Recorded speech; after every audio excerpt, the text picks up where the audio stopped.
In this video, we'll take a look at an easy way to create standard sets of folders in your SharePoint and Teams areas.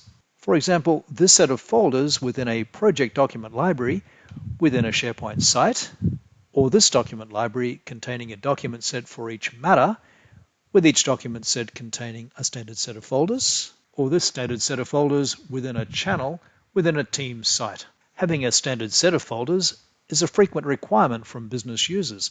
For example, a folder containing emails and other folders corresponding to common types of document. Let's see how MacroView makes it easy to create standard sets of folders in your areas in SharePoint and Teams simply by right-clicking in Outlook and other familiar desktop applications.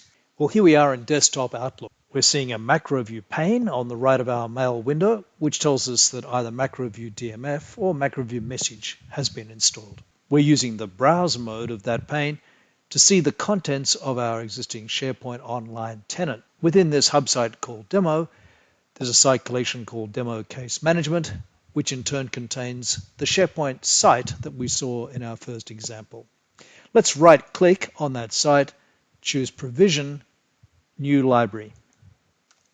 We're giving a title and a URL extension for our new library, which is now being created. Our new library now displays in the MacroView tree. If we click to expand it, we see that it has a standard set of folders. We can now save emails to those folders simply by dragging and dropping. Clicking the email folder automatically selects the emails view and shows us that the attributes of the email have been recorded automatically. Next, let's see how our second example was created.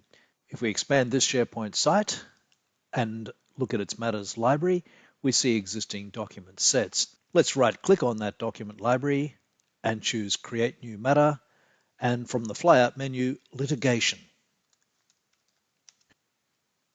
We supply some metadata for our new matter and click OK. Our new matter document set is created and it contains a standard set of folders. This is the litigation set. A different set of folders would have been created had we chosen a different option from the flyout menu. We see that our MacroView tree contains this site collection which corresponds to the team that we saw in the Teams UI.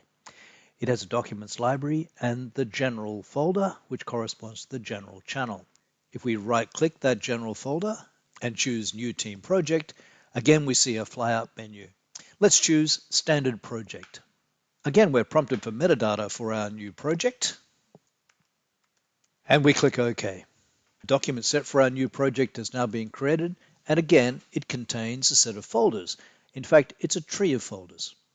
Well, to create example 1, we used right-click Provision and chose to create a MacroView Documents and Email style of library. MacroView Solution Provisioning then created the new document library together with a set of folders. Examples 2 and 3 were created using a MacroView DMF extension called Create New Document Set. This extension adds a new command which can be labeled as you wish. For example, New Teams Project, New Matter, New Case. The command will display a flyout menu so that you can choose which set of folders you want created automatically in a new document set.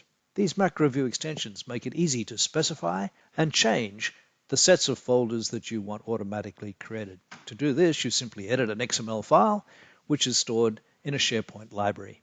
Let's take a look. This resources library contains the XML files that configure our Create New Document Set extension. If we right-click and edit this XML file with Notepad, we see the flyout menu options and also the folders that are created within each of those flyout menu options. If we now add another line to our XML file and save, a new folder called Deed will be created automatically every time this extension is used in the future. This other XML file is how we configure a display name for our extension. In this case, New Team Project.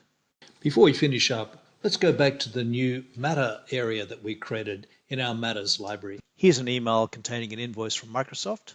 If we drag and drop that attachment to the invoice folder, we see that the name of the folder is automatically displayed as the default value for document type. If we drag that to another area, again, the folder name is automatically displayed. We can then use that automatically recorded metadata to help us find files in our SharePoint environment. Well, to recap, we've seen how our automatically created folders can be used to automatically record metadata, and that metadata can be used to help find documents. It's the best of both worlds, folders and metadata. We've also seen how clicking on one of our automatically created folders can automatically select a view that matches the name of the folder. When we click the email folder, we automatically selected the emails view. Use these details for more information about MacroView solutions for generating and managing documents and emails in SharePoint and Teams.